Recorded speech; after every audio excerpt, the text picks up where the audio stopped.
Outro grupo que teve um forte impacto na cultura americana é a Escola de Frankfurt. A Escola de Frankfurt foi uma espécie de posto avançado na América do socialismo europeu. William Weizenberg, com mais alguns bolcheviques, fundou a Escola de Frankfurt. Os dois principais membros são Herbert Marcuse e Franz Neumann. Franz Neumann era na verdade um agente soviético. Seu propósito era dominar todo o sistema educacional do Ocidente e particularmente dos Estados Unidos. Bertrand Russell, que trabalhou com a Escola de Frankfurt, disse: usando técnicas psicológicas para ensinar as crianças, seremos capazes de produzir uma convicção inabalável de que a neve é preta. Eles estabeleceram uma escola aqui. Com a ajuda de John Dewey, ele traz estes alemães para a América em 1933 e despeja-os em Princeton, Berkeley e Brandeis para ir atrás da educação e mídia. Os objetivos eram o ensino da homossexualidade e sexualidade para as crianças, a promoção do consumo excessivo de álcool e, o maior de todos, a destruição da religião nos Estados Unidos. Eles basicamente iniciaram a deterioração da sociedade. William Weizenberg disse: nós vamos fazer o Ocidente tão corrupto a ponto de ferir. Eu amo passar o tempo com minha família. 04 de julho, beisebol e torta de maçã. E minha mente não consegue sequer compreender que havia grupos de intelectuais nos anos 30 conspirando e planejando como eles fariam a América tão corrupta a ponto de ferir. Há certas linhas e limites, e a esquerda sempre os empurra tão forte e longe quanto podem. E vão proteger qualquer pornógrafo, qualquer depravado, qualquer forma cultural negativa que encontrarem, para basicamente degradar a cultura. E isso se alinha com o feminismo de hoje, um desejo da Escola de Frankfurt, para destruir uma sociedade patriarcal para uma sociedade matriarcal. Em outras palavras, remover o pai como provedor amoroso, disciplinador, discipulador, líder de sua casa, onde você incute virtudes, integridade e modéstia, que foi desmantelada de propósito, porque se pudessem destruir a família, poderiam destruir uma nação.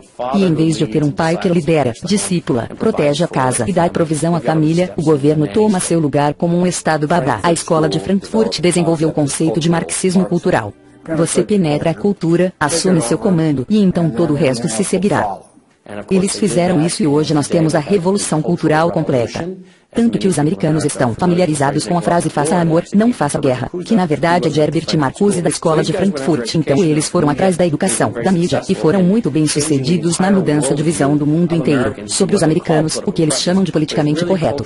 Mas na verdade é o marxismo cultural, com o objetivo de destruir o cristianismo, criar o caos e então seguir para seu objetivo final, do marxismo cultural ao marxismo tradicional, que é o socialismo. A maior parte da estratégia para refazer a América desde dentro começou com Antônio Gramsci, que escreveu mais de 2.000 páginas na década de 30 explicando como derrubar a cultura judaico-cristã desde dentro. O plano que ele sugeriu é o foco principal da esquerda desde então. Antônio Gramsci foi um filósofo neo-marxista. Antônio Gramsci era um comunista italiano. Gramsci é provavelmente o maior causador de problemas no mundo. Ele provavelmente é mais responsável pelos nossos males sociais do que qualquer outra pessoa no planeta. Ele sabia da importância de minar a moral e o caráter de nosso país. Como a América tinha uma forte herança cristã, eles tinham que atacar a cultura, mudar a cultura. Até mesmo inserir pornografia em áreas que as pessoas normalmente não aceitariam.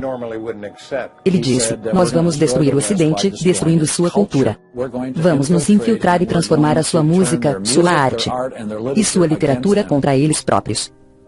Isso significa penetrar nas universidades, você escreve os livros, os romances, a poesia, a música, a crítica literária. E controlando a cultura, você pode mudar o pensamento das gerações seguintes. Ele diferia de Marx, em vez de, por exemplo, destruir a igreja ou outras instituições básicas. Ele disse para infiltrá-las e usá-las para mudar a cultura.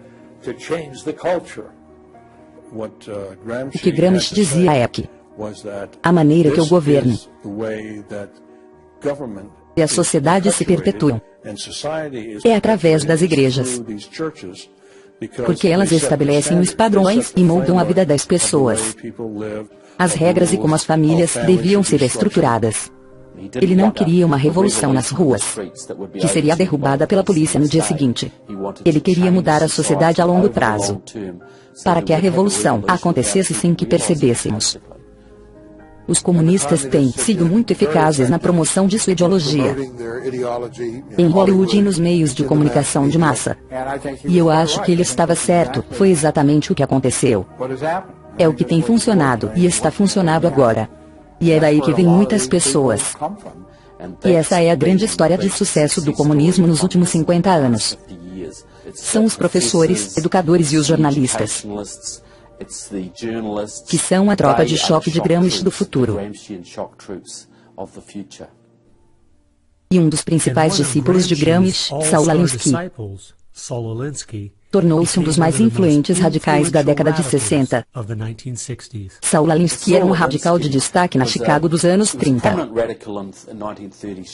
Ele trabalhou de perto com o Partido Comunista. Ele costumava treinar com Hitler no campo de tiro com Leon Desprez, que mais tarde foi um mentor de Barack Obama. E eles treinavam tiro porque sabiam que a revolução estava próxima. Mas ela não veio então, eles tiveram que ser um pouco mais sutis.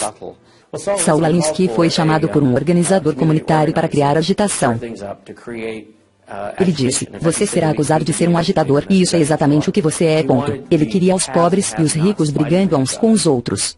Até que um dia eu estava assistindo a um filme antigo, sobre a Segunda Guerra Mundial e eu percebi que o que a esquerda tem feito na América é colocar pobres contra ricos, negros contra brancos, e jovens contra velhos, é a mesma tática usada por Hitler para desunificar a Alemanha. Veja, eles sabiam que não eram fortes o suficiente para conquistar um país unificado. Então eles separaram a Alemanha em pequenos grupos. Eles usaram o preconceito como arma para paralisar o país. Lembre-se disso quando ouvir esse tipo de conversa.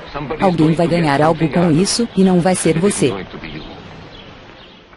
E eles usam o conflito como justificativa por mais governo, para parar o caos. Então, eles criam o caos, e então se apresentam como solução para o caos. E como o Dr. Schaeffer disse, uma vez que este caos vem, a maioria das pessoas vai ceder ao autoritarismo, porque eles não querem o caos. Seu livro era uma espécie de manual de campo para estas organizações ativistas, onde o presidente Obama estudou e ensinou em cursos por 4 anos em Chicago como organizador de comunidades para a ACOB. Como eu estava lendo regras para radicais, para ver de onde Obama vinha, fui dar uma olhada na dedicatória no começo do livro. E vejam o que eu encontrei. E que não esqueçamos, pelo menos um reconhecimento rápido. Com o primeiro radical conhecido pelo homem, que se rebelou contra o establishment e fez isso de forma tão eficaz, que pelo menos ganhou seu próprio reino, Lúcifer. Saul Alinsky e Antônio Gramsci influenciaram incrivelmente o nosso presidente e nossa sociedade. E ele dedica seu livro abertamente a Lúcifer, Satanás. Acho que isso diz mais sobre onde suas ideias e planos são baseados do que qualquer outra coisa. Você perguntou qual o impacto de Saul Alinsky sobre o movimento de esquerda hoje. Ele, basicamente, o define. Saul Alinsky pegou as melhores ideias de Gramsci e da socialista Fabiana, as combinou, reembalou e vendeu-as aos radicais dos anos 60. Depois de estudar Alinsky, Richard Cloud e sua esposa Frances Fox Piven criaram o que é conhecido hoje como a estratégia Cloud de Piven. A ideia era basicamente que para destruir a sociedade, ou destruir o capitalismo, eles precisavam sobrecarregar o sistema. A ideia era fazer com que todo mundo dependesse do Estado. Fazer com que toda pessoa, de alguma maneira, mamasse as tetas do governo. Isso foi chamado de estratégia de crise. e tornou-se muito conhecido por ativistas e radicais nos anos 60. Eles publicaram um artigo em maio de 1966 da revista Nation, chamado O Peso dos Pobres, em que delinearam sua estratégia. Rapke leu esse artigo e criou o que hoje conhecemos como Acorn. E, claro, Claude Piven estava estudando Saul Alinsky. Então Antônio Gramsci nos dá Saul Alinsky. Saul Alinsky nos dá a estratégia Claude Piven, que diz: vamos colapsar a economia americana através da implementação de direitos para tanta gente que o estado de bem-estar social vai rir. Ele, Rapke, estudou a estratégia Claude Piven. Ele criou a Acorn. E, claro, a Acorn deu-nos Obama. E para mostrar como o mundo é pequeno, Wade Rapke, que criou a Acorn, foi o organizador do projeto de resistência da SDS, grupo criado pelos Fabianos. Eles usaram essa estratégia para expandir a lista de eleitores, para expandir a lista de assistidos pelo Estado, e usarão sempre que puderem, basicamente, só para sobrecarregar o sistema, para aumentar a carga fiscal sobre a classe média, e levar o capitalismo um passo mais próximo da destruição. Eu acho que nós não devemos nos surpreender, que ainda tenhamos fronteiras abertas, que tanta gente seja dependente do governo, e que a esquerda continue promovendo esses programas.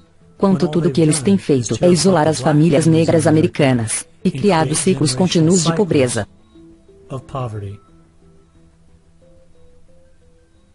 O último grupo que tem trabalhado ao lado dos socialistas fabianos e da Escola de Frankfurt, utilizando a abordagem de Gramsci, é o Partido Comunista Americano. Provavelmente, o livro mais importante sobre este assunto é o livro Em Direção à América Soviética, de William Z. Foster. Ele próprio era o chefe do Partido Comunista. Ele se candidatou para presidente dos Estados Unidos em 1932, mas no livro Em Direção à América Soviética ele literalmente estabelece, a cada capítulo, o que é necessário para construir uma USSA, e não apenas uma União Soviética. Dois dos movimentos que eles começaram nos Estados Unidos têm desempenhado um papel significativo na destruição das nossas famílias e em acabar com a nossa moralidade. O movimento feminista. Betty Friedan é tida como a criadora do movimento feminista no país. O objetivo real era atacar as donas de casa em tempo integral, para tirá-las de casa, para fazê-las pensar que viviam vidas tristes, para fazer as mulheres se sentirem vítimas. É a ciência da vitimologia. E isso é tão lamentável, porque a mulher americana é a classe mais privilegiada que já viveu na face da Terra. E dizer que elas são vítimas de um patriarcado opressivo e injusto é uma grande mentira. Mas, infelizmente, é o que eles têm ensinado às mulheres jovens já há muito tempo. Enquanto Betty Friedan promovia seu livro A Mística Feminina, ela dava a entender que era uma dona de casa frustrada e só ajudar outras mulheres. Mas mais tarde, na década de 90, descobriu-se que ela era na verdade uma propagandista radical do Partido Comunista e uma dedicada defensora de Stalin. Então, quando ela havia descrito a família americana como um campo de concentração confortável, não foi por causa de sua experiência em casa, era porque ela estava apenas fazendo a sua parte para desmantelar as nossas famílias. O movimento homossexual. Eu sou um estudante do comunismo e os comunistas criaram grupos e sociedades diferentes. A sociedade que eles criaram para promover a homossexualidade nos Estados Unidos foi chamada de Sociedade Mattachine, e foi fundada por Henry Rey, um dos principais membros do Partido Comunista. Então, já que eu estava estudando e ensinando a questão do comunismo, bastava seguir pistas e de repente eu notei, o que é essa tal Mattachine? Eu nunca ouvi falar desta Sociedade Mattachine. Era a organização criada por Henry Rey para se infiltrar na cultura dos Estados Unidos, para tornar a homossexualidade normal. Sempre foi um movimento dominado pela esquerda. E todos esses movimentos ismos, você descobre que há um comunista ou socialista por trás de cada um deles. E você sempre encontra os alvos, que é basicamente a unidade da família tradicional. A guerra ainda está contra a família. Se for no Manifesto Comunista de Karl Marx ler com atenção, a guerra é contra o que eles chamam de família burguesa, que era na verdade a família bíblica, pai, mãe e filho. Eles querem infiltrar através do casamento. Eles querem mudar a definição e significado do casamento, porque o caminho para essa utópica engenharia social está bloqueada pelos valores da nossa civilização cristã, que é ensinada através do casamento. E assim a esquerda só tem que destruir a família, porque se há algo que vai impedir que a esquerda realize sua agenda, são famílias nucleares saudáveis e fortes. Então, a partir da Sociedade Socialista Fabiana, a Escola de Frankfurt, Antônio Gramsci, e do Partido Comunista Americano, a partir destes quatro, você vai encontrar conexões para quase todas as pessoas e organizações esquerdistas dos Estados Unidos.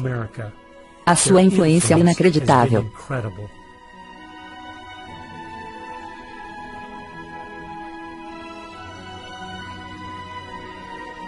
Foi na década de 60, onde todos os grupos de esquerda pareceram notar que Antônio Gramsci estava certo. Em uma sociedade judaico-cristã, você nunca vai conseguir convencer as pessoas a se levantar numa revolução marxista e começar a matar uns aos outros. A única maneira de derrubar a cultura é penetrando as instituições e mudar as pessoas desde dentro. Por que eles são tão contra a moralidade?